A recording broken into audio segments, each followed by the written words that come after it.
Optimal minimalism. At this altitude, I can run flat out for a half mile before my hands start shaking. Can I answer your personal question?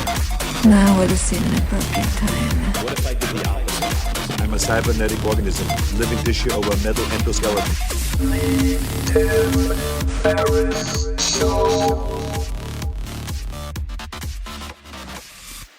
This episode is brought to you by Peloton. I love Peloton. Peloton is a cutting-edge indoor cycling bike that brings live studio classes right to your home. You don't have to worry about fitting classes into your schedule, making it to the studio, or dealing with some commute to the gym. I have a Peloton bike in my master bedroom at home, and it is one of the first things that I do in the morning. I wake up, meditate for 20 minutes, and then I knock out a short 20-minute ride, usually high-intensity interval training or HIIT. Then I take a shower, and I'm in higher gear for the rest of the day. It's beautifully convenient and has become something that I actually look forward to. And I was skeptical in the beginning. I didn't think I would dig it, and I really do. So you have a lot of options. For one, if you like, you can ride live with thousands of other Peloton riders from across the country on the interactive leaderboard to keep you motivated. I tend to use a lot of the classes on demand and have 4 to 6 of them that I've bookmarked and use over and over again. There are up to 14 new classes every day with thousands of classes on demand, and there are a variety of workouts to choose from. 45-minute classes, 20-minute burns, hip-hop, rock and roll, low impact, or high intensity. Pick the class structure and style that works for you. Peloton has an amazing roster of incredible instructors in New York City. They really do have great instructors of every possible personality and style. And you can find one that you love, no matter what you're in the mood for. Personally, I use Matt Wilper's a lot, but I use a bunch of them. I'm promiscuous and enjoy classes from a lot of their instructors. With real-time metrics, you can track your performance over time and continue to beat your personal best. I did not think the gamification would work for me, and they really hit the nail on the head. It does work, at least for me, tremendously well to keep me pushing consistently. So, discover this cutting-edge indoor cycling bike that brings a studio experience to your home. Peloton is offering listeners of this podcast a limited-time offer. Go to onepeloton.com, that's spelled ONEPELOTON.com. Enter the code TIMPODCAST, all one word, at checkout and get $100 off accessories with your Peloton bike purchase. Get a great workout at home anytime you want. Go to onepeloton.com and use the code TIMPODCAST to get started.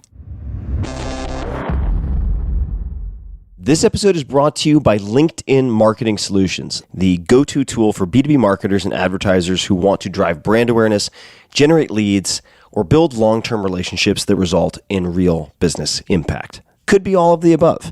I've had Reid Hoffman, co-founder of LinkedIn, on this podcast a number of times, often called the Oracle of Silicon Valley for many different reasons. And he, among other people and friends of mine, have made me more and more interested in LinkedIn as a platform, as an ecosystem in the last few years. And it's very nuanced, it's very subtle, but can be used in some very powerful ways. With a community of more than 575 million professionals, LinkedIn is gigantic, but it can be hyper-specific. You have access to a very diverse group of people, all searching for things they need to grow professionally. That is explicitly the purpose of LinkedIn. So you can build relationships that really matter, that can drive your business objectives forward, that can also have a high LTV, lifetime value. LinkedIn has the marketing tools to help you target your customers with precision, right down to, among other things, their job title, company name, industry, etc.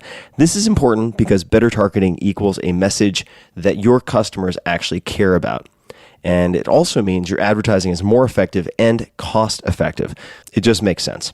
To redeem a free $100 LinkedIn ad credit and launch your first campaign, go to linkedin.com/TFS. That stands for Tim Ferriss Show. So that is linkedin.com/TFS. Check it out. That's where you can go to get your free $100 ad credit. LinkedIn.com/TFS. Terms and conditions apply. Well, hello, boys and girls, ladies and germs. This is Tim Ferriss. Welcome to another episode of The Tim Ferriss Show, where it is my job to sit down with world-class performers, as you know, each episode, of all different types, to tease out the habits, routines, favorite books, and so on that you can apply and test in your own life. Well, this time, we have a slightly different format for the podcast. As many of you know, I tested a fan-supported model for the podcast earlier in the year, but I ended up reverting back to ads. That's a very long story. It's one worth telling, but you can read more about it at tim.blog/podcast experiment. That is all to say, one of the bonuses that I offered to supporters was a live video Q&A with me, and we recorded those Q&As.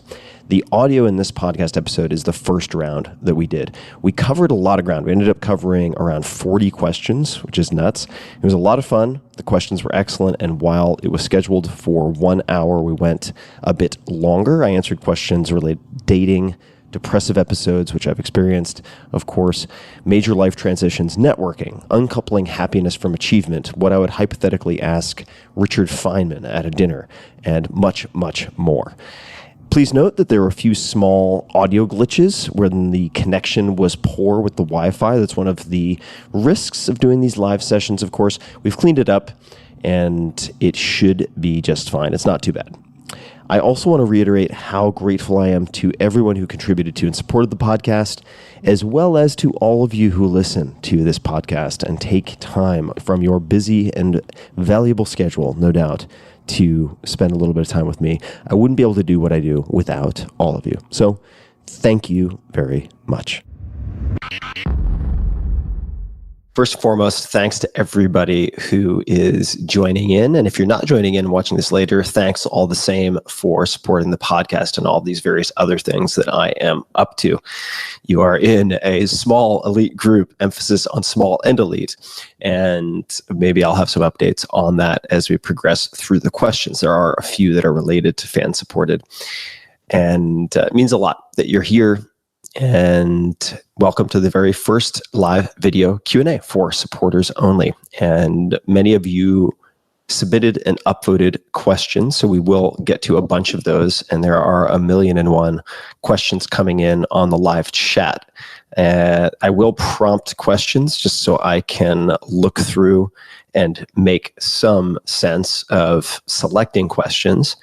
But let me jump in just to whet my appetite and limber up a little bit, look at some of the questions that are here at random.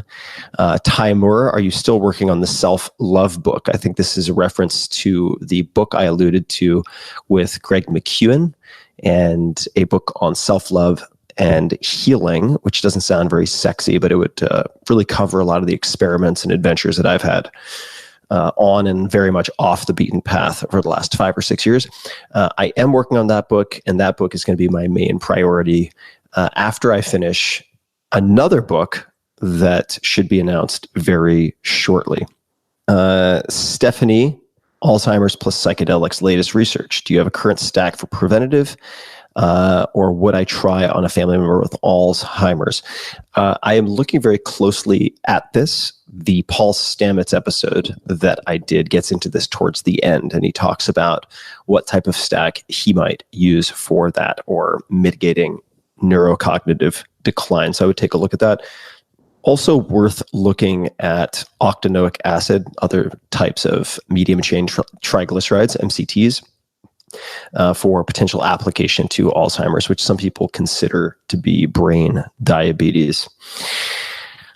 All right, why don't we jump into some of the questions that you guys have submitted and upvoted? And I recognize that upvoting is never perfect and it can be manipulated, but fortunately it's only being manipulated by a very small group of supporters.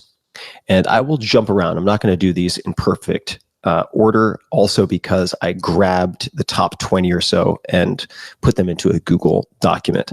So let me jump into some of the more popular ones here. This is one that I also had some guest input on. The question is from Anonymous. If you were 24 years old today and living in New York City, how would you approach dating? What assumptions, rules are important? How to become more successful with girls? So this is pretty gender specific, but the recommendations could apply to both and all genders. I'm going to begin with a piece of advice that was given to me by my lovely girlfriend, who has actually provided dating coaching professionally and has even gone to the extent of having an earpiece in where she can hear and coach remotely someone who is on a date live. So she knows what she's talking about. And this advice is not specific to males, but just to make it simple, I'm going to answer it from the standpoint of a male.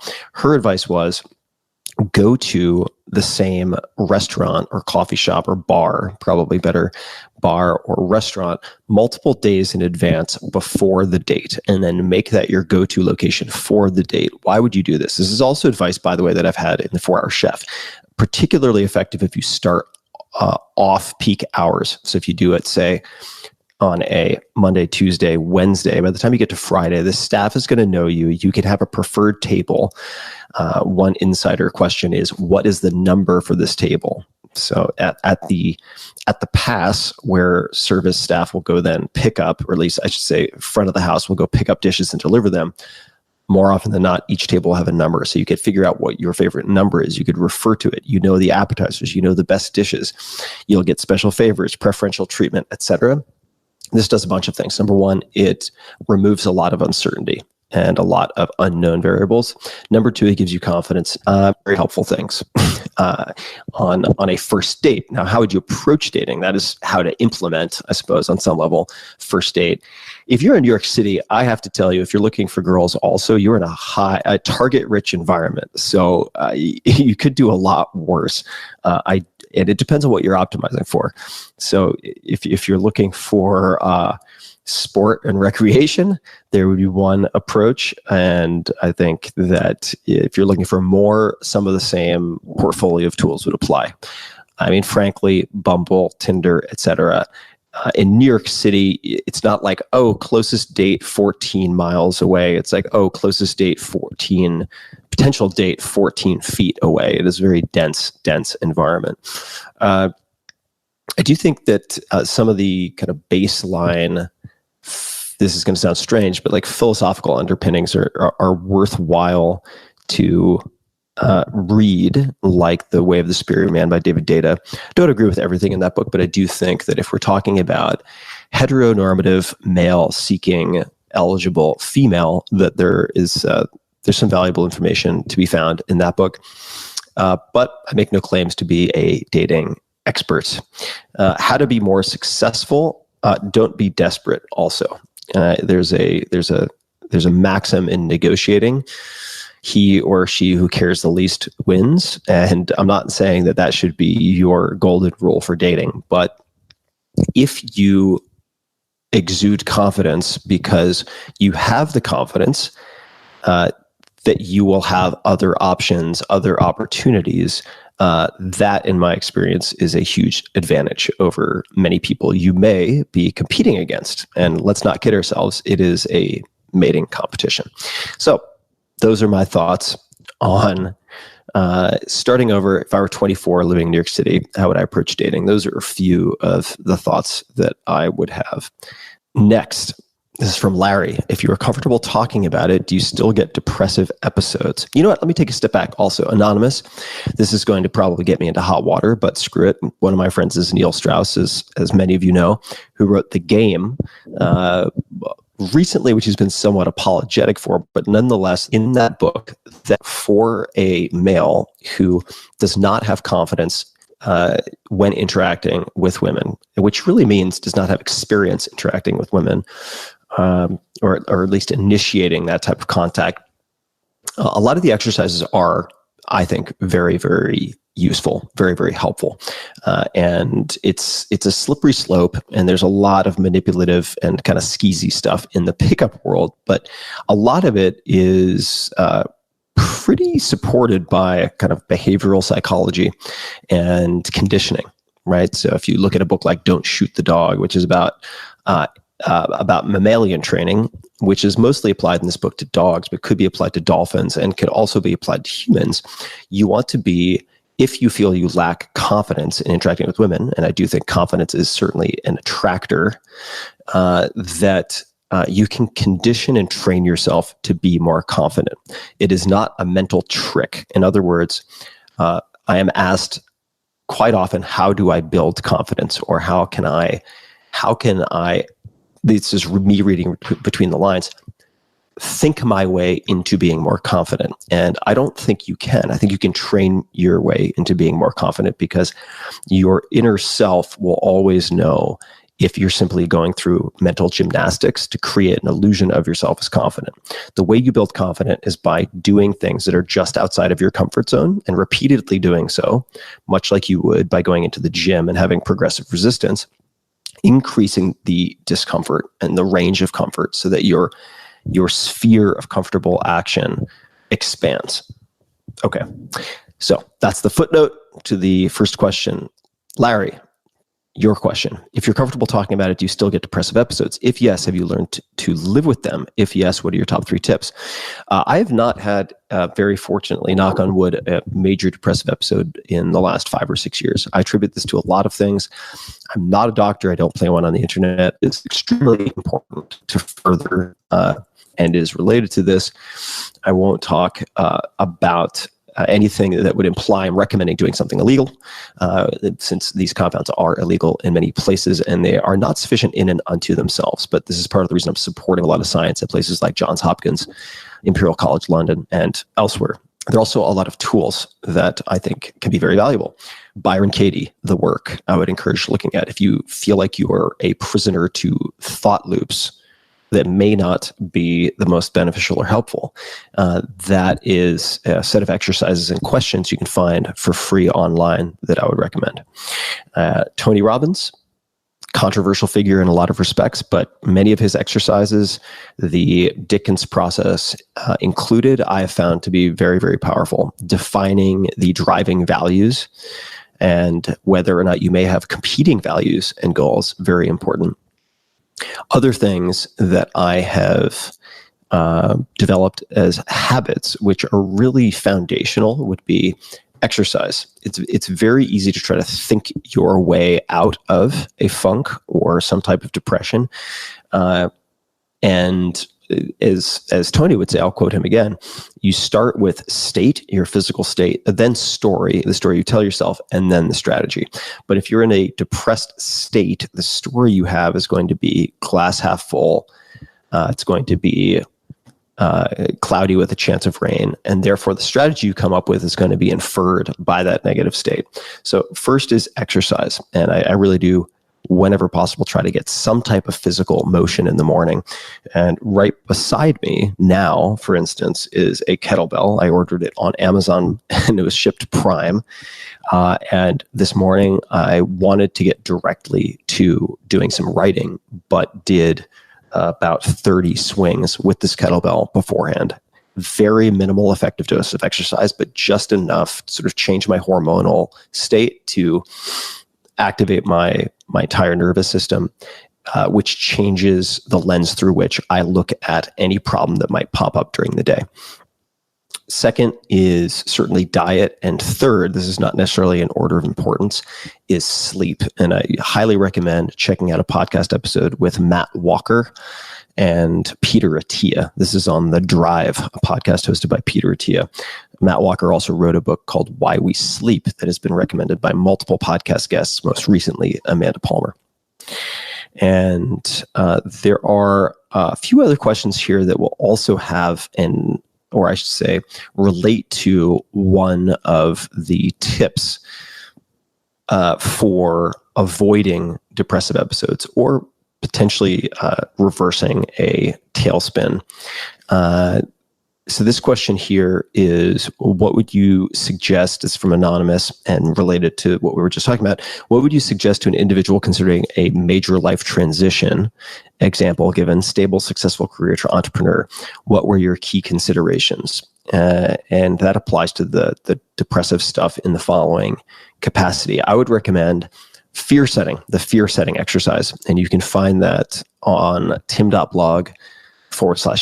It was the subject in part of my TED presentation, which at this point has 5 million or so, or 6 million views. And fear setting takes whatever is causing your fear, uncertainty, or doubt in your mind, which can often precipitate loops that lead to sort of physiological and psychological depression, and puts them under a microscope and dissects them, which is incredibly valuable because it plays out worst case scenarios in a very systematic way so that you can see that the absolute worst case scenarios are, in most cases, either avoidable, reversible, or very temporary. Okay. So the answer to the what can an individual do if they're considering a major life transition, and what can you do to avoid or mitigate depressive episodes, in this instance have the same answer, which is do the fear setting exercise. I still do this exercise all the time. I would say at least once a quarter, more like once a month. Okay, next question here I'm going to tackle is from Dean Harrington. Do you have a process or tool that helps you read so many books? There are a few things. There is a short, exercise training approach that I've used for increasing reading speed. And if you just search Tim Ferriss and speed reading on Google, it should pop right up. And there are a number of different tools that I outline. They're all free. And you can very easily double or triple your reading speed. But that says nothing about selection. And I do think selection is key here, because it doesn't pay to read a lot of garbage quickly. And so you have the technical aspect of developing better motor control when reading. But your question is specifically read so many books. How do I read so many books? Number one is finding really good books. It makes it easier to read books if they're outstanding. And I will rely very much on my podcast guests, quite frankly, and look for patterns, look for books that are recommended more than once. I also prefer old to new. So I look for books that have, in some respect, stood the test of time. And I strongly prefer books that are at least 5 years old. We could talk about classics in an entirely separate category, but books that have really demonstrated a longevity through word of mouth and a sustained minimum of, say, 4 stars on Amazon. And once I then download these books, so this is one of the keys, I will read in electronic format, because my next move, I think of really absorbing key takeaways and next actions more than I think about the volume of reading. Read in Kindle format, then I will go to the Kindle Notes or Notebook URL, which you can access when you're logged into Amazon.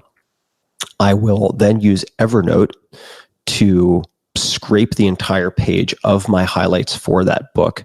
I will then go into the Evernote document, and I will do in this case, it's at least a third pass of this key material, and I will put 3 asterisks at the beginning of key material. Sometimes I'll also bold it.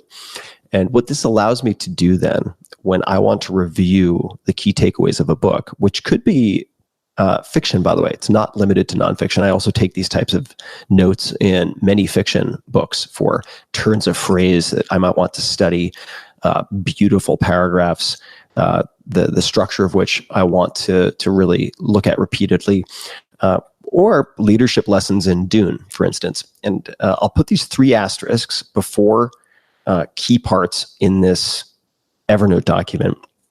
And that allows me to then, let's just say I'm like, Dune, what were the things I felt were really, really important after looking at it 3 times? Go into that document and do Control F to search for 3 asterisks.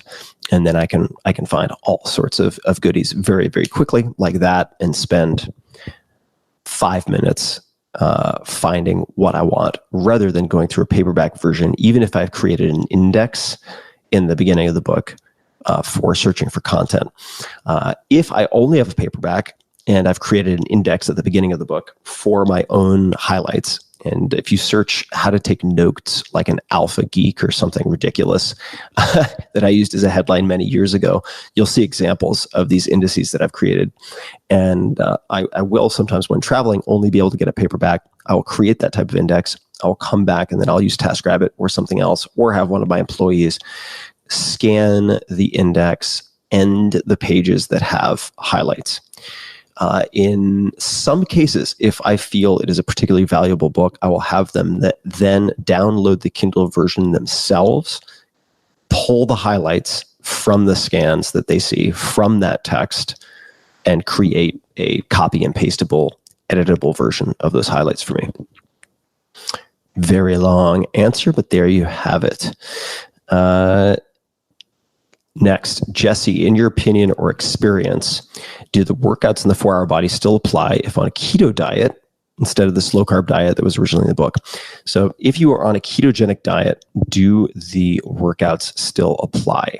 If you are on keto, that is running on ketones as your preferred fuel instead of the slow carb diet, which would be a low glycemic, but still predominantly glucose-based diet, if we're talking about brain and heart and so on. Many of the workouts will still apply and they can still be used. In other words, if you're on an extended keto diet, you're going to have low insulin levels or lowered insulin levels. Insulin is a highly anabolic hormone. So if, for instance, you're following Occam's protocol in the 4-Hour Body, which is intended to be paired with a higher calorie loading phase for increasing muscular mass, it will be more difficult to add muscle on a ketogenic diet than on a slow carb diet. There are many variations of the ketogenic diet that increase your ability to add muscle mass. The CKD, or cyclical ketogenic diet, is one such example. Mauro Di Pasquale, or Di Pasquale, I don't know how he pronounces his name, had the anabolic diet, which was in effect what I'm describing, a cyclical ketogenic diet. Dan Duchaine also had a diet which was very much this type of cyclical ketogenic diet. And with the CKD, at least one iteration of it that I used very, very effectively when I was in college, this was 100 years ago, but nonetheless very effective, was ketogenic diet for 5 or 6 days a week, then a glycogen depletion workout the morning of, let's call it cheat day, but it's sort of glycogen saturation day, and then a window of high carbohydrate consumption. And then it would take, say, another day or two to get back into ketosis. And there are certainly tools you can use to accelerate that. I would not recommend using injectable insulin, which is what some bodybuilders would do, and it can be very, very dangerous. It can be fatal, so do not do that. But there are tools that some people can use responsibly, like alpha-lipoic acid and others, to accelerate the descent into ketosis. There are other things that are non-pharmacological that can increase your descent, or I should say the speed of your descent into ketosis, like extended moderate walking, drinking a lot of water.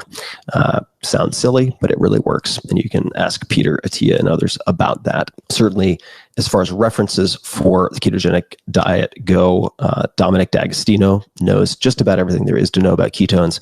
And many have written on the subject, including the names I mentioned earlier, Mauro Di Pasquale, or Di Pasquale. Sorry if I'm mangling your name. The late Dan Duchaine, Duchaine, but I believe it is, and many others. All right. Dieter, if you started out creating one today, what would be the route you'd probably take given the tools and tech of 2019? Amuse, for those who do not recognize the term, in this particular context refers to a primarily automated cash flow optimized business as described in the 4-Hour Workweek. And the 4-Hour Workweek, for the most part, holds up. I did a revised edition in 2009, and it became very quickly clear.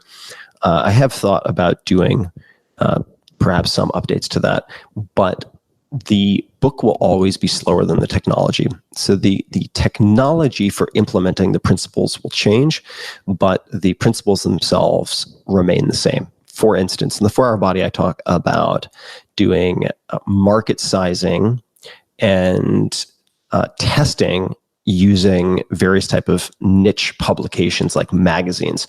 That is adorably antiquated, of course, at this point. But if you understand the principles behind the testing, you can now use Facebook advertising and say Optimizely on your site and Shopify to accomplish what would have taken months in the span of several days. And that is an example of adapting the principles to new tactics that are not contained in the book. I do not have a recommendation for a type of muse. One of the most common questions I get is, what product should I create? What trends should I capitalize on now? And my answer to that is, if you are not willing to at least attempt to answer that for yourself, you shouldn't do it at all, because you will not be able to improvise and adapt sufficiently well to run or to architect and then run, whether hands-on or by system, a business, as I described in the 4-Hour Workweek. If it's extremely easy for you to identify a trend and you pick a product that you think you can then private label or drop ship or fill in the blank in a very low labor way, chances are you're going to have a lot of competition. And what that will mean is you'll be tempted to engage in a race to the bottom with discounting. And that will violate one of the principles in the 4-Hour Workweek when I talk about different multiples of COGS, right? Cost of goods, and creating a margin of safety with higher pricing, ideally premium pricing, which provides you all sorts of insurance against factors outside of your control that can wreak havoc. Okay, next question from Matt Wood. Given what is known about the benefits of intermittent fasting, do you still stand by the 30 grams of protein within 30 minutes of waking up recommendation for 4-Hour Body? Yes, I do. I do stand by it. And the reason is my first criterion for any type of behavioral change or new behavior that I might try myself or recommend is an adherence. Will I or will other people actually follow this protocol to the extent that it needs to be followed? Let me give you an example of low adherence, high adherence. Low adherence, even though I am a fan of the ketogenic diet, it is the type of diet that has a very binary outcome based on your degree of compliance. So if you follow a ketogenic diet 80% of the day, but eat 100 grams of carbohydrates in the other 20%, you could just create a train wreck of your blood lipids and body composition. It could be a complete mess. Whereas you do get partial credit following the slow carb diet, and there is a cheat day built into the system, which acts as a psychological release valve, and the degree of compliance with say, the slow carb diet is much higher than something that is all or nothing, whether it's all or nothing physiologically. And this is very simplified, of course, but as would be the case in a strict ketogenic diet, or if it's ideologically all or nothing, in the case of, say, very strict keto or very strict veganism. So number one is compliance. It's not effectiveness. Number one is, will people do it, and to what extent, and will they do it to the extent necessary for it to be, number two, effective. How effective is it? Does it produce the result desired? Have we defined the metric that we are going to measure? Okay, how are we going to know when we have succeeded? That's effective. And then efficient, does it allow us to do what we have aimed to do in a measurable way in the most time or resource efficient manner available to us? So it may just be relative to other things. 30 grams of protein within 30 minutes of waking up is absolutely achievable for almost everyone. It is very, very easy to do. Intermittent fasting is not achievable or not sustainable for many people. And it's very common. I do practice intermittent fasting. I do a lot of fasting. And for anyone who has read Tools of Titans, for instance, there are many examples of different formats you can use for fasting for different purposes. A lot of people I know, and I've corroborated this in discussions with people who run body composition measuring facilities with, say, DEXA scan and other tools, that many people who attempt intermittent fasting but are unable to follow it to the letter will compensate with tons of caffeine, with tons of binging later, which it may lead them to ignore the composition of their food because they justify it with their intermittent fasting. And in some cases, the figureheads of intermittent fasting use a lot of anabolics. And one of the wonderful things about anabolics, putting aside all of the possible side effects, is that you can do all sorts of things that would lead to muscle wasting without anabolics and not suffer the consequences. So that is a somewhat winding and broad-ranging answer to your question, but short answer, yes. Given what is known about the benefits of intermittent fasting, do I still stand by the 30 grams of protein within 30 minutes of waking up? Yes, I do. And skeptics might say 30 grams within 30 minutes, that's so specific, it's ridiculous. Why not 20 grams? Why not 40 grams? And the answer is compliance. 30 within 30 is fucking easier to remember. That's why I use 30. Yeah, it might be 27, it might be 22, it might be 43. I'm not looking for the tail end of diminishing returns. I just know that 30 within 30 is something people can easily remember, and it's something they can implement very easily. Okay, so we are 30 minutes in to this Q&A. I'm going to hop over to the live questions, and I'm going to answer a few here, and then potentially jump back into the upvoted questions. All right, we have a question from Vel. Podcasts are getting competitive and crowded. Will there be a shift in your strategy? What's new? I have never thought of competition in the world of podcasting. And in a way, I've never thought of competition in the world of books either, or really anything that I've done in the last 7 to 10 years. And that is a bit of sort of semantic tightrope. Let me describe what I mean. I don't think of competition because I always aim to create a category of one. You can, yes, choose to sort of conceptually view yourself as a competitor in a crowded arena and play by the same set of rules and measure your success by the same outcome measures that people are using. Or you can ask yourself, how would I create something that is a category unto itself, something that is entirely different? Or how can I ignore competition entirely? What are the assumptions baked into, say, podcasting? What are the CPM rates? This is for advertising purposes, but what is the range that has been, for whatever reason, accepted as the boundaries of acceptable among the top 20 podcasts that fit a certain profile? Can that be changed? Can I experiment with ultra short? Can I experiment with ultra long? Can I have guests on no one has ever heard of and make them the most downloaded episodes that have ever been published on the podcast? The answer is yes. I am always trying to be different and better. Different is very important. And then better is based on criteria that I set for myself. So I think that things may change in terms of how I approach the podcast, but it's going to be very much internally dictated. And there are a few things that have informed this quite a bit. Many of you have heard me recommend it a million times, but 1,000 True Fans by Kevin Kelly, the 22 Immutable Laws of Marketing, is a book that has come up recently, actually in conversation with many of my friends who are exceptionally adept in their various worlds of business, and specifically the law of category chapter in the 22 Immutable Laws of Marketing. And Derek Sivers, I think his book is How to Get Anything You Want. That's a great book. I've read it dozens of times. Has little short chapters, effectively sort of philosophical vignettes with stories that illustrate also a lot of shared DNA that he and I have. So that is my answer to that live question here in the chat. And let's see what else we got here.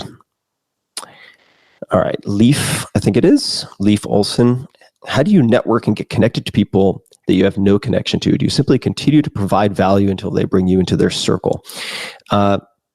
let me answer the second part first. I do not think of adding value, and I certainly never ask, how can I add value? That's a huge red flag for me when someone asks me that, because I know that they're basically engaging in foreplay before they get to the main act of bending me over barrel and asking me for a huge favor. So I certainly never ask for that. The way you network is by playing the long game, is the short answer. And that answer then informs the strategies and the tactics. There is a video of me. There's also a podcast episode on this called How to Build a World-Class Network in Record Time. And this particular approach that I outline in that, and I'm not going to try to give you the answer right now because you can find it so easily, but if you search South by Southwest, SXSW, How to Build a World-Class Network in Record Time, Tim Ferriss, it'll pop right up. Is really reflective of the military dictum, slow is smooth and smooth is fast. So if you want to go fast, if you want to do things quickly in certain areas, paradoxically, it pays to look at it very meticulously and to move very methodically in a slow way and play the long game. You have a tremendous competitive advantage when you do this. Jeff Bezos and Amazon are a perfect example of that. When your time horizon can be pushed out further than those who view themselves as your competitors. And if you are trying to network above your weight class, make no mistake, you are a competitor because you are competing for a finite resource called attention that these, in your mind, high-value individuals might have. And part of that strategy is looking for people you could legitimately develop a friendship with, a relationship with that would last, say, at least 10 years. And the proof is in the pudding. Many of the people I met and developed friendships with, say, at South by Southwest in 2007, the first time I was there, which was a tipping point for the 4-hour work week, are still my friends today. All right, let's jump back into the questions. Live chat. Dashiel, I think it is, Barkhus, I'm sure I'm killing that name.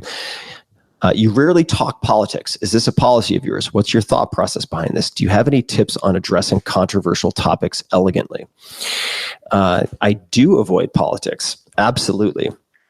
And I would, however, say that I look forward to addressing many controversial subjects or discussing many controversial topics if I think that people who are listening, in the case of the podcast, are open to changing their position or modifying their perspective. If they're looking for education as opposed to an opponent to fight because they have a position and they spend most of their time locked in confirmation bias, looking for any data, any headline, any bit of news to support what they already believe to be true, which I find to be the case in politics.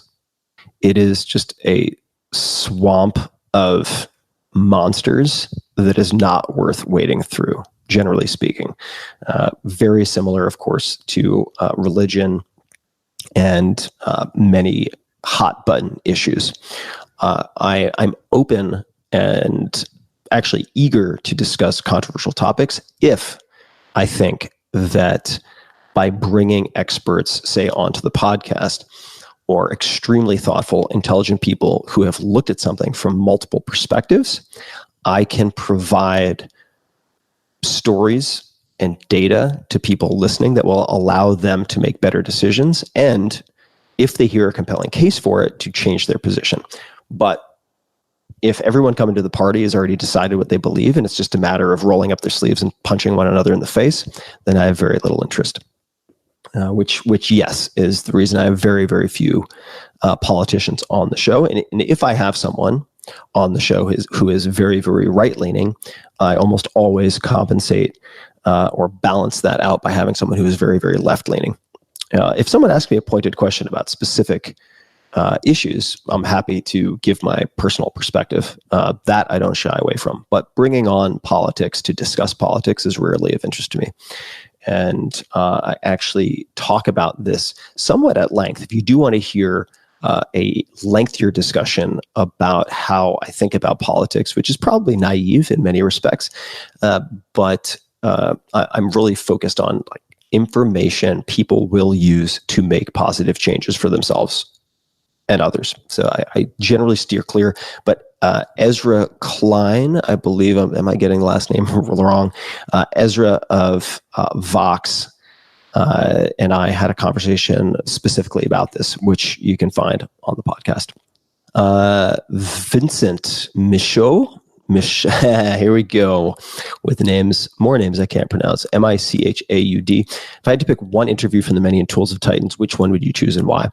It's impossible for me to choose one for all seasons because each of those are so personal for me, and it's separated out into healthy, wealthy, and wise. So categorically, they're really for different purposes, but it's hard to go wrong with Naval Ravikant. The density of insight per sentence is very difficult to beat.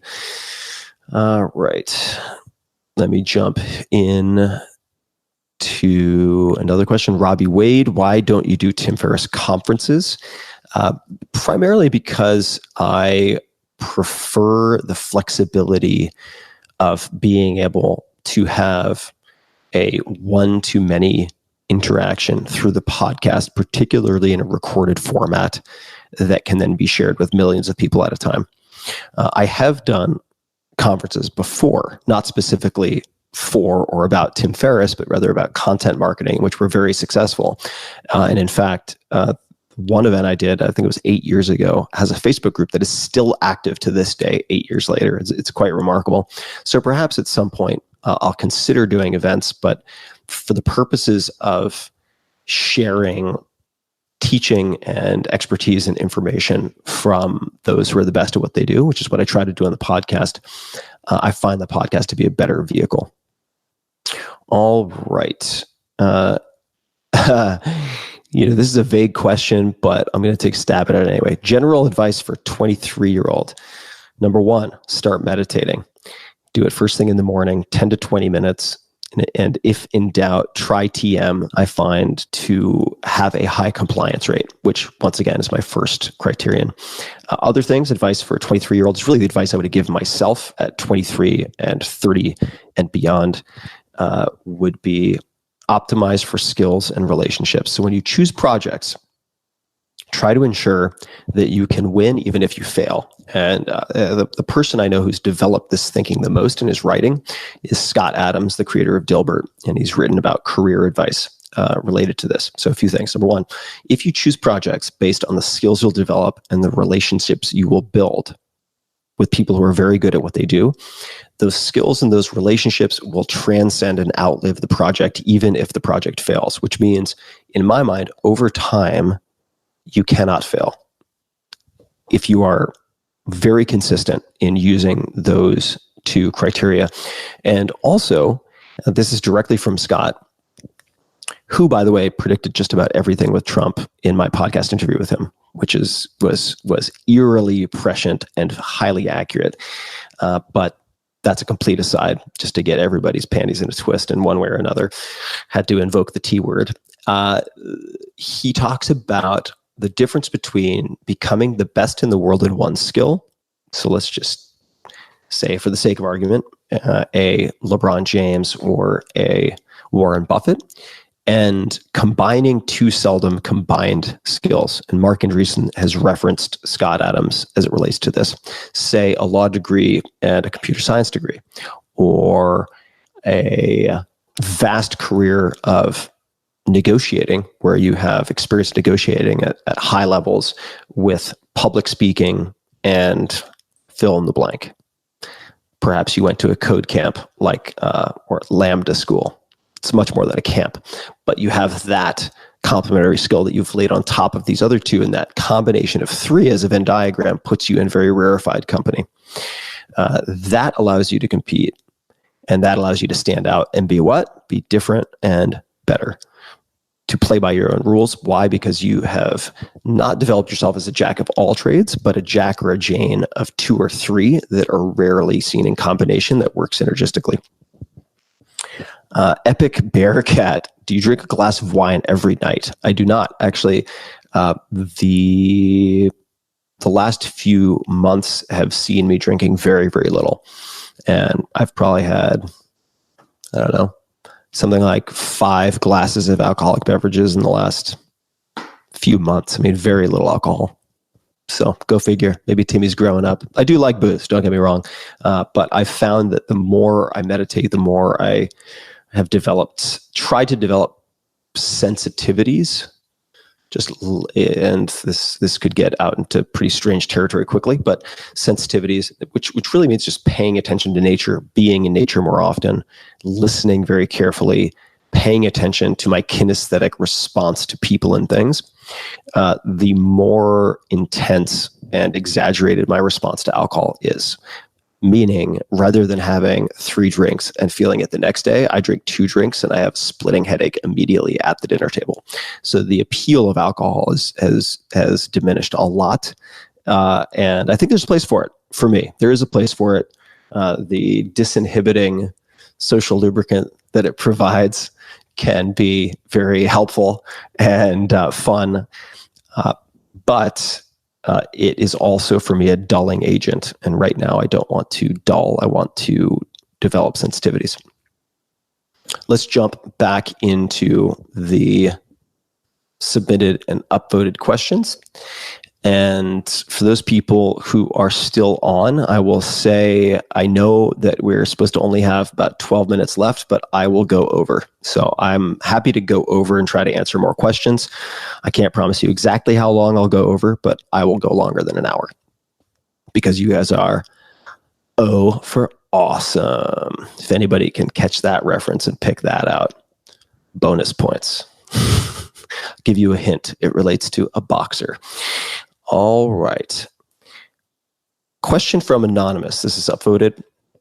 Everybody talks about the same things for reaching your goals: persistence, grit, focus, etc. What are the things and ugly things nobody talks about? This is a good question. I don't know if my answer will include ugly things, but it might include things that are less sexy to talk about. All right. Let me reread the question so that everybody can really take it in. Everybody talks about the same things for reaching your goals: persistence, grit, focus, etc. What are the things and ugly things nobody talks about?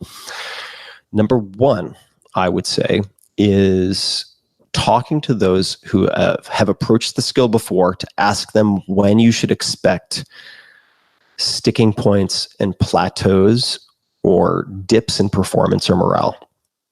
And I do this quite a lot. And you can map it out in the 4-Hour Chef, which is really a book about accelerated learning. I show a map effectively. It's a diagram, and it's very loose, of course, that used to be on, it might still be on, a whiteboard at Y Combinator in Mountain View. Y Combinator, for people who don't know, also known as YC, is kind of the SEAL Team 6 Harvard Dean's List of startup incubators. I know it's more than an incubator, but it's produced some incredible alumni and companies like Dropbox, Airbnb, Reddit, etc. Highly, highly competitive application process and highly, highly coveted positions within that are often lead to quite a bit of funding for quite a few companies. There they have a whiteboard, and part of the whiteboard shows the common trajectory of startup experience. And there's a portion called the trough of sorrow. And this trough of sorrow is very common. In other words, you have the idea on the back of the napkin. Oh my God, we're going to be the next Steve Jobs. We're going to build a multi-billion-dollar company. You happen to put together a deck, maybe even a version 1 prototype that gets people really excited. You're built on top of AWS and a bunch of other stuff. Oh my God, we're the cat's meow. We just raised $10 million. We are the kings or queens of the world. And then, surprise, now the next few months, you actually have to build this fucking thing and go out and recruit users and customers. And you can run into a lot of rude surprises that aren't as full of sugar highs as perhaps the preceding handful of weeks. And there's that trough of sorrow that people can enter into and stay in for quite a long period of time. And here's the great aspect of what sounds like a very depressing story. This is predictable. This is predictable. What does that mean? If you know that you're going to run into one lane availability, in other words, like the highway is going to be broken down into one lane 20 miles from now, it is not going to have the psychological impact on you that it would if you're driving along on a tight schedule and you hit traffic and ahead of you, let's say a half mile away, is the construction that's breaking down the highway to one lane. Your psychological response, if you anticipate it, is going to be much more measured. It will be much calmer. You may even have had a chance subconsciously or consciously to prepare yourself so that you view it as part of the process as opposed to a gigantic problem that is inflicting misery upon you, and you become less of a victim. This is true for physical training, certainly, many types of physical training. Coach Sommer, Sommer, in the Secrets of Gymnastics Strength Training episode that I did, talks about this at length because your muscular adaptation will outpace the development of the connective tissue necessary for a lot of the gymnastics techniques or positions, postures, movements, etc. You have to be aware of that.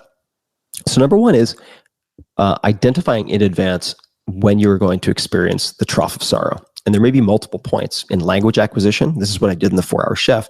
I took a nearly identical graph to Y Combinator's startup graph and put it on the same page or the same 2-page spread to show that in language learning, there are also predictable plateaus, predictable dips, say when you go from very basic set phrases and, I ate the apple, I eat the apple, to more complicated grammatical constructions like subjunctive, if but I had $1 million, I would this, if I had been da da da. These types of hypothetical cases can get very tricky in different languages. When you learn those and begin to attempt them, you will feel that your baseline performance, because now you have more input kind of gumming up your software, has dropped for a period of time. And what that can then inform is of 100 people, you being one of the 10 who actually continues because you know there's a light at the end of the tunnel. This is something that is supposed to happen, that always happens. Okay, so that is the first thing I would say about reaching your goals, is that it is not a straight line. It is not a hockey stick from the bottom left to the top right. It rarely is. Perhaps there are some exceptions, but it rarely is. That would be number one. And the second thing I would say is there are a few things you want to figure out in advance. And I'm pretty sure this corresponds to a Chinese proverb of some type or another, or maybe a country western song. You want to know the rules of the game. If you're, say, engaging in a project or a competition, particularly if there are counterparties, if there are opponents, if there are teammates, what are the rules of the game? What have we agreed to? Have we agreed to rules of the game? If not, it makes sense to explicitly define what those are. What are the stakes? So what is the potential upside, potential downside? What do I stand to lose in a worst case scenario, in a sort of realistic case scenario? What do I stand to gain in a best case, et cetera? Doing this type of calculus, understanding what the stakes are. And then last, this is the one that gets neglected. What is quitting time? Can I decide in advance what the checkboxes should be for when I walk? And if you don't do that in advance in pursuing goals, it is very easy to end up persisting towards a goal that is no longer worth focusing on. So trying to decide in advance, at what point do the downsides, do the costs end up outweighing the potential benefit of this outcome? What is quitting time? What qualifies as quitting time? And the fastest way to take something off your to-do list is to not do it at all. And I'm blanking on the programmer who said it, but the fastest code is no code. Similar philosophy. That which should not be done at all should not be done well. It should not be done. Okay, those are a few thoughts on reaching your goals. And let me go to some additional questions here. Richard Fantozzi, how about an update on how the ad-free podcast is working out from a sustainability standpoint and what trends you are seeing from the initial announcement? Okay, so it's been fascinating. And the overwhelming response has been, I can't believe this still, but it's hard for me to refute the data. if we want to take literally hundreds of comments as data, my listeners rely on me to a very large extent for finding new products and services. And they know that I vet and highly filter the products and services that make it through the gauntlet of reviewing and testing to become sponsors. And they like the ads. So the number of supporters has been surprisingly low, and the number of people who have expressed regret that the ads have disappeared has been very surprisingly high. It also requires quite a bit of labor for the fan-supported aspect of this. Not referring to this type of Q&A. I enjoy doing this type of Q&A. And this type of audio, for instance, could be used for the podcast, as promised, no sooner than a month after we have done this together. But we shall see. We shall see. But as it stands right now, the majority of feedback has been we prefer ad-supported, which is really surprising to me. But sometimes reality doesn't conform to what you expect, and you continue to adjust. So I will be looking very closely at numbers and feedback over the next few weeks. All right, Riley Spiller, Zone of Genius. And to mention one more time, guys, I know we're coming up on the hour mark. I said I would do this for an hour. I'm going to go longer. So I'll probably go for at least another 15 minutes to try to answer more of your questions. And I will go back to the live questions to try to answer some of those. Riley Spiller, Zone of Genius, in quotation marks. You touched on this in your recent Waitskin interview. That's referring to Josh Waitskin, one of my favorite people in the world.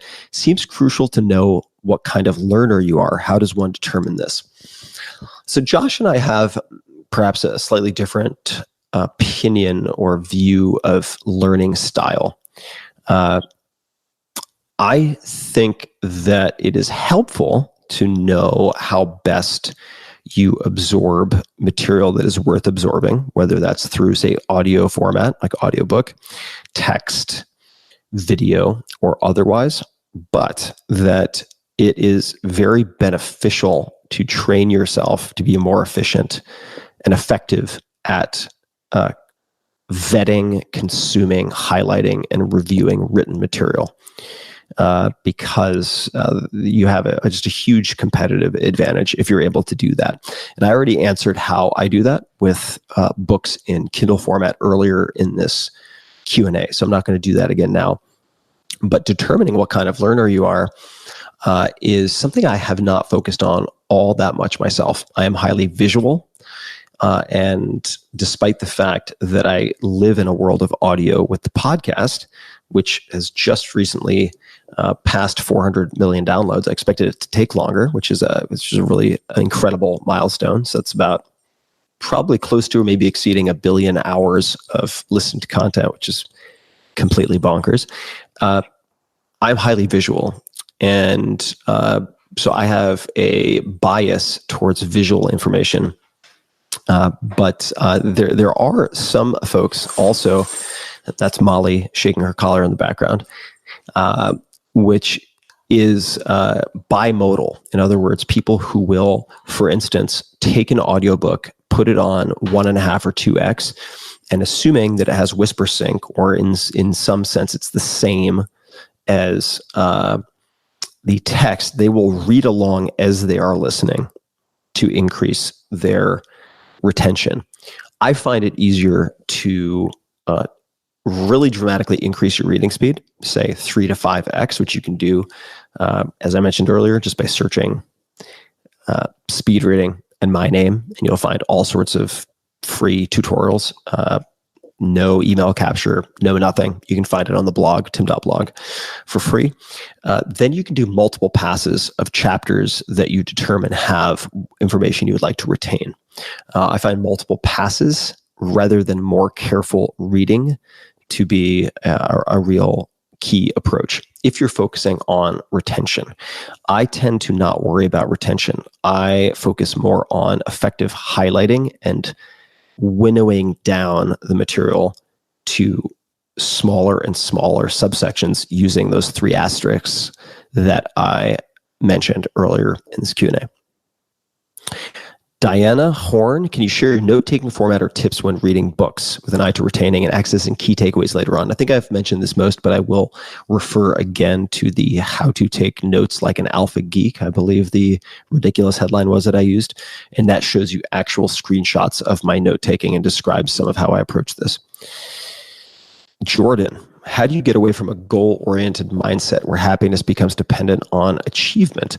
Part of it, for me at least, is I think these are 2 separate things. In other words, implied in the question, and this I think is a skill unto itself that is worth paying attention to.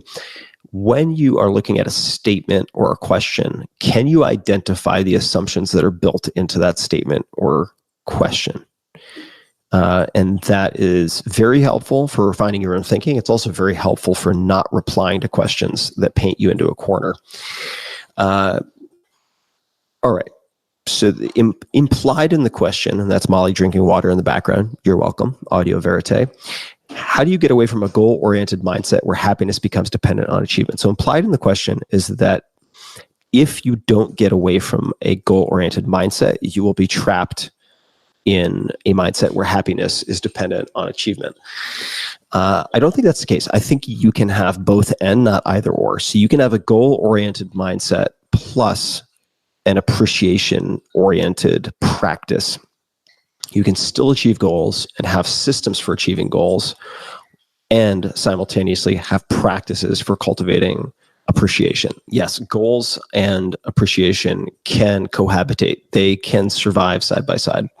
And I think one of the most effective, it might be overstating it to say, approaches that I've taken or absorbed from other people for uncoupling happiness from being dependent on achievement is realizing that if you are not happy with what you have, or if you cannot be happy with what you have, nothing you ever get will make you happy. And this is evidenced very clearly in observing hundreds of people I have met over the years who have tens of millions of dollars, hundreds of millions of dollars, billions of dollars in some cases, who simply experience now more magnified versions of their previous neuroses and concerns. So if we assume, and this will not be true for everyone, but if we assume that achievement is a focus because people want to succeed and that success is often measured in dollars or money, that money, like alcohol and power, tend to make you more of what you already are. Okay, so money, alcohol, and power all tend to exaggerate characteristics you have, all tend to exaggerate strengths and weaknesses that you have. If you're a moderate asshole at $100,000 a year, and then you're making $1 million a year, you will probably be a major asshole. If you are moderately generous, you might be majorly generous once you have more, but these tend to be amplifiers. So it's helpful also to, this is going to sound strange, but read about miserable rich people. And conversely, spend time with people who have very little, who have found routines and built community and engage in community in such a way that they seem to have quite a high baseline of quality of life and happiness, contentedness, maybe a better word. This is very common, I think, in places like Costa Rica, many places in Central and South America, and Latin America in general. So I try to spend time in those environments observing that, combined with gratitude practices, realizing that if you cannot be happy, if you cannot appreciate what you have now, nothing you get will change that default state of mind. Hopefully that's happy. John Parker, have you ever considered having Jordan Peterson on the podcast? What are your thoughts on his carnivore diet? I'll save my thoughts on his carnivore diet, but I will say that I have considered having Jordan on the podcast. We have many mutual friends, and I think he'd be fascinating. So that is certainly something that perhaps at some point I'll chat with him about. Stacy Phillips, if you could go back and add one question to your list of questions that you asked since writing Tools of Titans and Tribe Mentors, what would it be and why? It would be, what are your commandments? What are your rules for saying yes or no to things? And what language do you use when you say no? I think that would be the question. And I may have a lot more on that soon. Let's go back to live questions. All right. Ryan Combs, an interview with Jocko Willink, the infamous and magnificent Jocko. You said you initially wanted complete freedom, but realized that was too stressful and really wanted positive constraints instead. Could you elaborate? Yes. The paradox of choice, as written about by Barry Schwartz and others, is a real issue. And there are many things of which you would hope to be ignorant or to at least have on autopilot. This is, for example, why I will batch order a lot of the daily necessities: toilet paper, paper towels. If I know I'm going to need more dog food, I don't need to order one bag at a time. I can order several bags, assuming they don't expire. And the same holds true with different types of tea and so on and so forth. So really, one of the guiding questions that I have is, where can I make single decisions that eliminate 100 decisions or 1,000 decisions? One example would be effectively retiring from startup investing in 2015 or 2016. And this requires an awareness of where you can apply moderation in your life and where you cannot. For instance, for some people, if they drink one glass of wine, they're going to drink 4. I happen to generally fall in that camp. So if I don't want to drink wine, rather than rely on this illusion of self-control that I have and this complete illusion of moderation that I can apply, I will go no booze. I'm not drinking alcohol for a period of time, and that makes life much easier. Ditto with the retirement and very public announcement related to startup investing. These are constraints. And what you find is that you can apply, at least in my case, this is true, creativity much more effectively when you have constraints. If you can do anything, the decision tree is just too broad. There are too many branches, and it's, I think, very difficult, at least for me, to coerce that into some semblance of order. And you might think that creativity and order are at odds. I would not agree with that. Instead, if you said, all right, you are going to write for the next 10 minutes, even though you're not Hemingway, imitating the writing style of Hemingway, very short, declarative sentences, etc. Or you can write for the next 10 minutes, and for those 10 minutes, you can't use the word interesting, you can't use the word A, B, C, D, E. And you apply this reductive approach.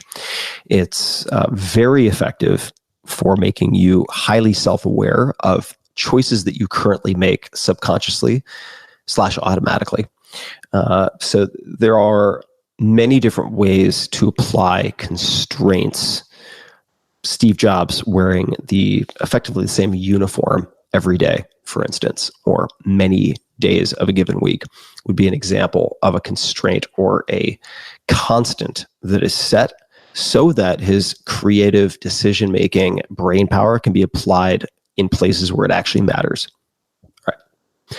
Those are a few thoughts on that. Adam Bucci, in reference to your latest Waitskin interview with the MIQ, that's most important question, gap analysis, how do you go about trusting the unconscious or subconscious release to bring insight? You test it. Simple as that.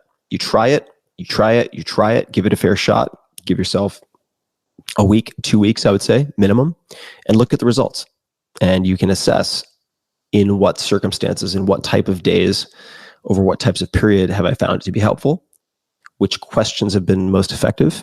The most important question for those people who are lacking the context is a question that you might ask yourself right after the end of a workday, before dinner, which you then put in a journal or an Evernote file, which is what Josh Waitzkin does. Then you let it go completely for the rest of the day. You don't do it right before bed, at least he doesn't. And then the following morning, you wake up, first thing you do pre-input is sit down and journal any answer to that question. stream of consciousness, whatever comes up as an answer to that question, you write down. And I did learn also after we had that interaction on stage, a workaround, which came from one of his clients. And he said that the workaround, if you can't figure out what your most important question should be, is to ask, what is the most important question? So it's a bit recursive, but if you don't know what your most important question should be, your question can be, in other words, your MIQ is, what is the most important question? Chris Crocker, this is more of a comment. I suppose it'd be cool to have a Q&A on a specific subject you want to talk about, to, I suppose, hone in a focus. For example, investing, and then everyone gathers their investment question. I like that idea. Stacy Phillips, I think Molly is his dog. Yes, Molly is my dog. Do not have my girlfriend drinking out of a bowl on the on the bricks by the fireplace. Although that could be hot too. I don't know. Haven't tried it. Okay. Raul Bohara, I'm very impatient when I'm doing a task. I meditate regularly, however. How can I build patience apart from meditation? Thanks. First thing that comes to mind is decrease your caffeine intake. This is incredibly true for me. I can meditate 3 times a day, or I can just cut my caffeine intake in half, and the result is more or less the same. So I would say decrease the amount of stimulants you consume, if that resonates with you at all. And I would also read books that talk about becoming the observer of your own emotional states and agitation. My current favorite book for that, which is very short and very easy to read, is Awareness by Anthony DeMello, DE_MELLO. Awareness by Anthony DeMello. I've read it, I would say, at least 3 times at this point, and I plan on reading it many, many more times. With great frequency. It's that good, and it doesn't resonate, won't strike a chord with everyone, but for many people, if it finds you at the same time, it can be quite incredible. And I read it initially when Peter Mallouk on this podcast, who is a wealth manager, an investment manager, mentioned in passing that this book generally gave him 2 weeks of peace. And I'm paraphrasing here, but put him at ease and gave him 2 weeks of peace each time he read it, which was a very curious and unusual endorsement. And I found that also to be the case. I'll let you determine why that is, what mechanism through which it has that effect. But that is another book I have found to help me tremendously with patience. The Work, which is a series of questions, predominantly 4 questions by Byron Katie, would also fall into that category, and her worksheets are very valuable. I would not hesitate to buy a packet of the various one-pagers and worksheets that she uses. It may be helpful to take a training or a weekend course with her, or one of her trainings, just because it can bring up a lot of resistance. And I thought it was ridiculous when I first encountered it. I had a lot of pushback internally, and a lot of frustration and impatience towards the exercises themselves. Later found them to be exceptionally valuable. And that would be another tool in the toolkit, perhaps. All right. Let's see. Bear with me. I'll find another question here. How did I meet Jerry Colonna? That is a great question. I don't recall exactly how I met Jerry, who is the coach with the spider tattoo. That is literally the truth and also the name of the episode. He is a coach and advisor, sort of the Buddhist Brooklynite in the wings, available as a consigliere to many CEOs in Silicon Valley and elsewhere, including investors. I want to say that Jerry was introduced to me by one of my favorite investors, and an incredibly good investor named Brad Feld. I believe that is true, but I could be off. What insights did I take away from my interview with him? This is from Wayne Basinger. I would say that there are many insights and many notes from that conversation that I've kept. The most important of which is probably the question that he poses to almost all of his clients and himself, which is, how am I complicit in creating the conditions I say I don't want. And the wording's very important, and I believe I'm getting it right here. You could listen to that podcast or look at the show notes for the exact phrasing. But how am I complicit in creating the conditions that I say I don't want? That is a fantastic question. I mean, that is the type of question, if you really take the time to think about it and journal on it, that could change your life.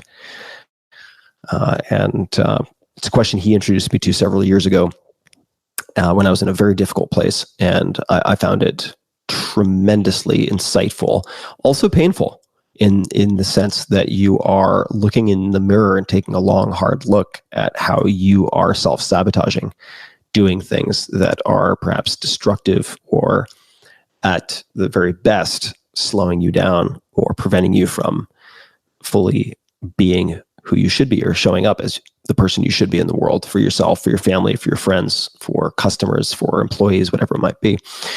So that question, I would say, is my main takeaway from the conversation. And I will jump from that to another question. Do you plan on interviewing Carly Kloss? I've actually already interviewed Carly Kloss, so you can find that interview on tim.blog/podcast. You can just search the name KLOSS or on the YouTube channel. So youtube.com/Tim Ferriss, 2 R's, 2 S's. Edgardo Santana Santiago, that's a hell of a name. I love it. How do you balance growth and learning with mental rest in order to avoid overwhelm as you pursue personal growth? Mental rest is something I prioritize. And today's a very good example of that. I woke up reasonably early initially today, 7:30 or so, and I went back to sleep. I woke up again at 9:30, and I could tell that I was not properly rested. And in the past, I may have pushed through that and would very often end up getting some type of cold or flu as a result. And I stayed in bed and ended up having a shorter than normal day today prior to recording a podcast earlier today and then doing this. And that tells you a bit about my week. I also reserve Mondays typically, and to a lesser extent Fridays, for phone calls, video, etc., this type of interaction. But mental rest I view just like physical rest. If you are really pushing yourself cognitively, it's just like pushing yourself physically in the weight room or with marathon training. There is a physical limit to what you can sustain, and there are recovery periods that you need to build into your life so that you can repair and regenerate. I mean, there are physical limiters, meaning, say, neurotransmitter production and so on, that you can absolutely deplete if you're all go, go, go and no rest. So how do I do it? Number one is listening to my body whenever possible and really paying attention to how I feel. And realizing also that I'm just not that important. So guess what? If I'm really tired and I need an extra hour of sleep, I'm not the leader of the free world. The global economy is not going to come to a halt. Millions of orphans aren't going to get thrown out of windows if I get an extra hour of sleep. I like to think that what I put out in the world is a contribution of some type, but at the end of the day, we're all going back to dust, like Marcus Aurelius said, and I try not to take myself too seriously. There's a lot that I can do when properly restored and rejuvenated, so I try to get the extra hour of sleep. It's not going to have a disproportionate negative impact on my life. And certainly looking back a year from now, 5 years from now, I'll probably say, I wish I had gotten the extra hour of sleep. So I try to keep that in perspective as well. Andrew Regan, what advice would you put on a billboard? You are the average of the 5 people you associate with most. So pay a lot of attention to who you select to spend time with. Al Chen, I'm heading to Austin in a few weeks for my bachelor party. Any recommendations?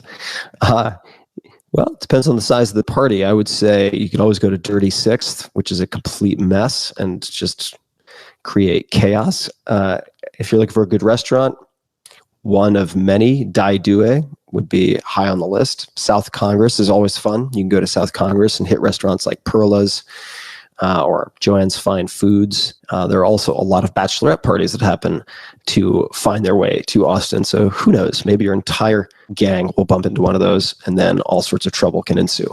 Have fun in Austin. Let's see. What does my cooking look like these days? I am currently on writing deadline, so I'm not doing a whole lot of cooking, but I still cook a lot of what is in the 4-Hour Chef. And the basic techniques, if we're looking at, say, braising, steaming,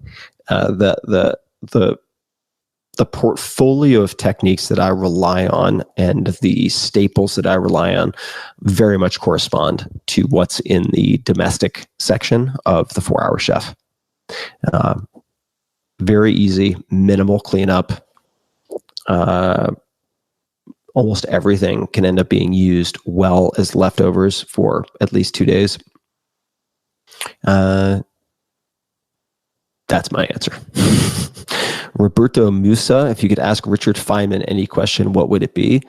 What separates a great teacher from a good teacher is the first question that comes to mind. He was an exceptional teacher. He was very good at describing complex concepts or phenomena in simple terms. And that is the first question that I would ask him. Theron Barber, you've helped a few of your guests start their own podcasts. In most cases, they've started them themselves, but Peter Attia and Cal Fussman and Jocko and so on, they would have succeeded no matter what, in my opinion. But of my guests, who else does not have a podcast who you feel would do it well? Pretty much anyone who has been on this podcast and speaks well and asks good questions without too many verbal tics should have a podcast. And limit it to an initial season and a commitment of, say, 10 episodes. And as a practice, I think it's tremendously valuable for refining your thinking, improving your ability to ask questions and listen, and removing verbal tics, which removes mental tics. They do correspond. Justin Osborne has another recommendation for Austin. In Austin, it's very kind of you to offer the bachelor party an answer here. Go to the food hall that is somewhere around 2nd and Congress. All right. David Tua, Stacy Phillips, that is the correct answer for O for Awesome. If you guys want a good laugh. Tremendous boxer, perhaps not the best Wheel of Fortune competitor of all time, but one hell of a fighter. David Tua, Tua, O for Awesome. Look it up. Robbie Wade, what is a truth that few would agree with you on? Shame is a powerful and effective motivator that we should make better use of.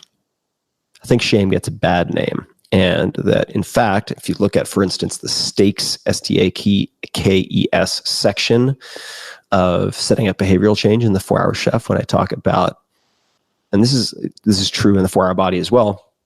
For instance, if you want to improve your physical condition, your composition, you can take a photograph of yourself or have a friend, merciless friend, take photographs of yourself in your tighty whities in very unflattering light after a bender, and they get those handful of photos. And if you don't achieve a reasonable goal within a time frame that you both have agreed upon, they get to share those photos with your friends. For instance, might be frowned upon because the positive psychology folks out there might say you should use positive feedback, the carrot and not the stick. And I quite simply disagree. I think that you can use positive incentives. Yes, absolutely. But that someone will work infinitely harder to prevent losing $100 than they will to make $100 they don't have. And this is true in betting circles. If you look at anything like Stick, STICKK.com, which can be used for behavioral change. If you look at Spar, which is an app that is somewhat similar, you look at BeMinder. These are very good at using social accountability and other elements to ensure or help ensure that you do what it is you say you want to do. the creation of incentives. And I think that that shame is very powerful. It doesn't mean that you have to be an asshole about it to yourself or other people, but sort of a fear of social ridicule, I think is a hell of a thing. And it keeps us also behaving and not letting our lesser selves do awful things in society, as a side note. So that might be a truth, or something I take to be as true, that many would disagree with. Another Stacy, are you still fluent in all the languages you have learned? No, definitely not. But I do have different ways of resurrecting those languages if I have plans to go to such a country. Went to Mexico not long ago, and so I went through the process that I outlined in a blog post that I believe is titled "How to Resurrect Your High School Spanish," or something along those lines. So I do believe, I still believe more than ever, that it is possible to become functionally, conversationally fluent in nearly any language in 8 to 12 weeks if you make it your full-time job and have proper systems in place. Functionally fluent really means that you have identified the highest frequency words and focus on, say, the first 2,000 highest frequency words and idiomatic expressions that fill gaps not covered by those words. And it is entirely possible to do. I won't beat a dead horse and go into it deeply here, but if you want to explore how I think about language learning, the 4-Hour Chef has a lot on this in the meta learning section in the first portion of the book. But you can also go to tim.blog and under topics find language learning, where there are a number of articles that I have written, and then a number of articles that polyglots, people who speak 5 to 10 languages, have written that lay out step by step exactly how they approach and have taught others to approach learning multiple languages, which you can also do in increasingly shorter periods of time if you approach them from the perspective of language families. But I won't get into the nitty-gritty details of that because we'll be here all night.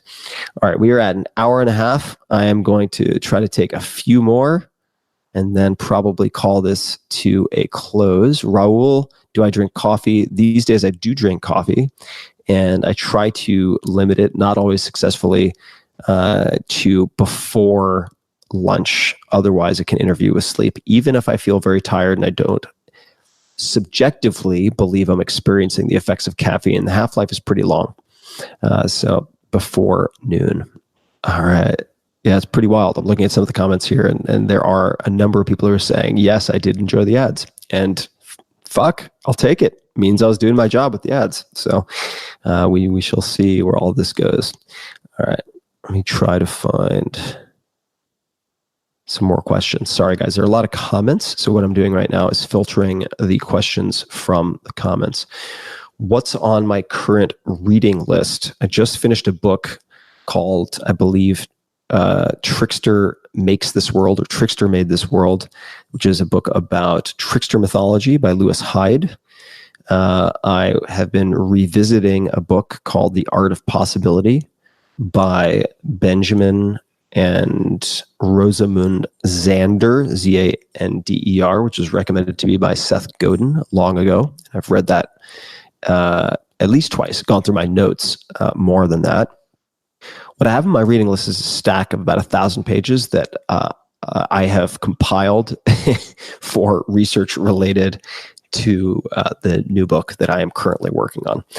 So really, what I should be saying is I have a lot on my to-write list and fewer things on my to-read list, because there is a point where you have to stop reading and start writing. Current morning routine. What is my current morning routine? Current morning routine, somewhat variable right now because I'm traveling in the middle of book deadline. Wake up, meditate for 20 minutes, TM. There's a very specific room for this. Then I will jump out of that room, jump into the pool, do 10 to 15 short laps just as a way to wake up and get some sun exposure. I will most likely then already have printed out the night before 10 to 15 pages of writing to edit, to review. So I will have put that together the night before or received it from contributors the night before. I will then go into a barrel sauna and I'll have a clipboard and a towel so that I don't get sweat all over the paper. And I will edit in the sauna for something like 20 to 25 minutes. Hop out, take a quick cold shower. That's when I have my first bite to eat. At that point, then very likely make pu'er tea with a dash of green tea and sit down to do some type of writing or get a status update from my researcher who will be helping me with this book, as he's helped me with the last 2 books in terms of gathering various bits and pieces that I need or fact-checking aspects of writing that I've done the night before. So it's a bit of a standing meeting check-in, like a daily status. What has happened since we went to bed? What will happen today? And then assigning marching orders as needed to that assistant. I have a treadmill desk where I'll very often then stand and work for the next 3 to 4 hours.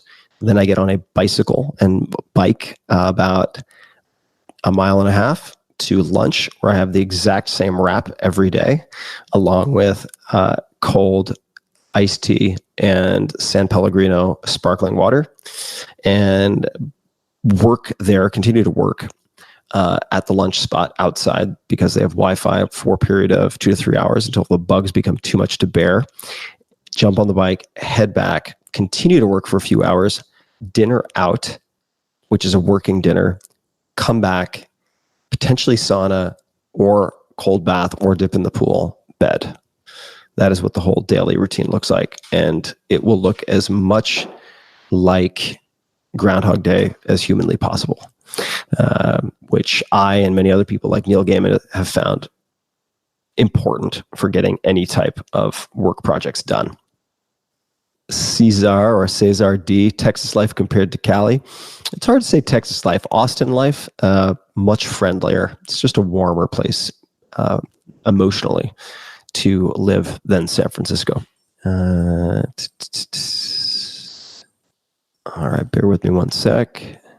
Advice to your 23-year-old. You've given advice to your 23-year-old self. This is from Sarah Thompson. What about advice to your 42-year-old self if he were restarting from zero? It'd actually be the same advice. And I might grab the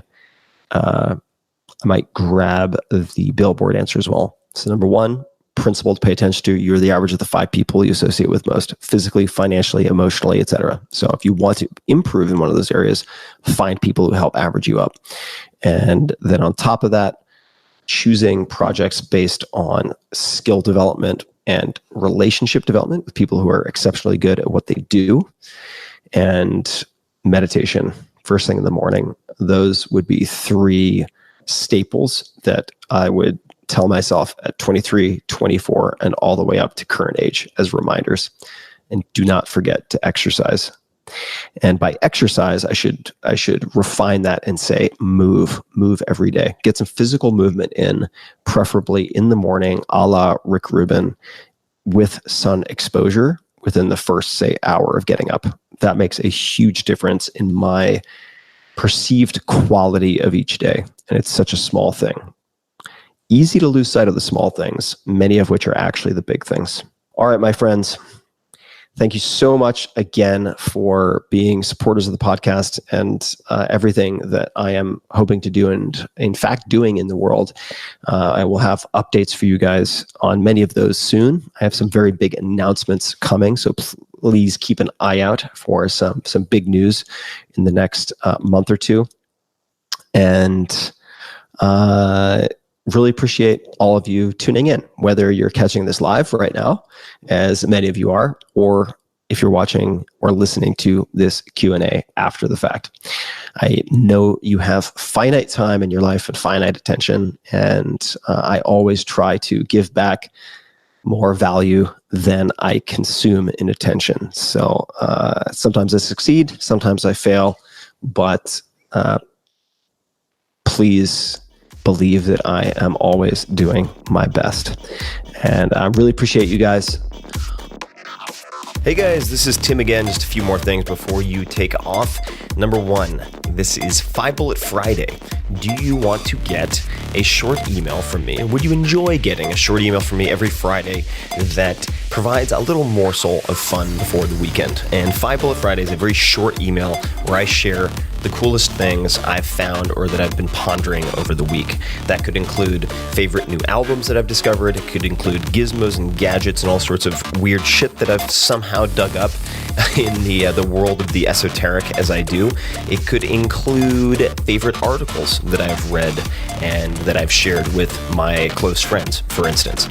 And it's very short. It's just a little tiny bite of goodness before you head off for the weekend. So if you want to receive that, check it out. Just go to 4hourworkweek.com. That's 4hourworkweek.com, all spelled out, and just drop in your email and you will get the very next one. And if you sign up, I hope you enjoy it. This episode is brought to you by LinkedIn Marketing Solutions, the go-to tool for B2B marketers and advertisers who want to drive brand awareness, generate leads, or build long-term relationships that result in real business impact. Could be all of the above. I've had Reid Hoffman, co-founder of LinkedIn, on this podcast a number of times, often called the Oracle of Silicon Valley for many different reasons. And he, among other people and friends of mine, have made me more and more interested in LinkedIn as a platform, as an ecosystem in the last few years. And it's very nuanced, it's very subtle, but can be used in some very powerful ways. With a community of more than 575 million professionals, LinkedIn is gigantic, but it can be hyper-specific. You have access to a very diverse group of people, all searching for things they need to grow professionally. That is explicitly the purpose of LinkedIn. So you can build relationships that really matter, that can drive your business objectives forward, that can also have a high LTV, lifetime value. LinkedIn has the marketing tools to help you target your customers with precision, right down to, among other things, their job title, company name, industry, etc. This is important because better targeting equals a message that your customers actually care about. And it also means your advertising is more effective and cost effective. It just makes sense. To redeem a free $100 LinkedIn ad credit and launch your first campaign, go to linkedin.com/TFS. That stands for Tim Ferriss Show. So that is linkedin.com/TFS. Check it out. That's where you can go to get your free $100 ad credit. linkedin.com/TFS. Terms and conditions apply. This episode is brought to you by Peloton. I love Peloton. Peloton is a cutting-edge indoor cycling bike that brings live studio classes right to your home. You don't have to worry about fitting classes into your schedule, making it to the studio, or dealing with some commute to the gym. I have a Peloton bike in my master bedroom at home, and it is one of the first things that I do in the morning. I wake up, meditate for 20 minutes, and then I knock out a short 20-minute ride, usually high-intensity interval training or HIIT. Then I take a shower, and I'm in higher gear for the rest of the day. It's beautifully convenient and has become something that I actually look forward to. And I was skeptical in the beginning. I didn't think I would dig it, and I really do. So you have a lot of options. For one, if you like, you can ride live with thousands of other Peloton riders from across the country on the interactive leaderboard to keep you motivated. I tend to use a lot of the classes on demand and have 4 to 6 of them that I've bookmarked and use over and over again. There are up to 14 new classes every day with thousands of classes on demand, and there are a variety of workouts to choose from. 45-minute classes, 20-minute burns, hip-hop, rock and roll, low impact, or high intensity. Pick the class structure and style that works for you. Peloton has an amazing roster of incredible instructors in New York City. They really do have great instructors of every possible personality and style. And you can find one that you love, no matter what you're in the mood for. Personally, I use Matt Wilper's a lot, but I use a bunch of them. I'm promiscuous and enjoy classes from a lot of their instructors. With real-time metrics, you can track your performance over time and continue to beat your personal best. I did not think the gamification would work for me, and they really hit the nail on the head. It does work, at least for me, tremendously well to keep me pushing consistently. So, discover this cutting-edge indoor cycling bike that brings a studio experience to your home. Peloton is offering listeners of this podcast a limited-time offer. Go to onepeloton.com, that's spelled ONEPELOTON.com. Enter the code TIMPODCAST, all one word, at checkout and get $100 off accessories with your Peloton bike purchase. Get a great workout at home anytime you want. Go to onepeloton.com and use the code TIMPODCAST to get started.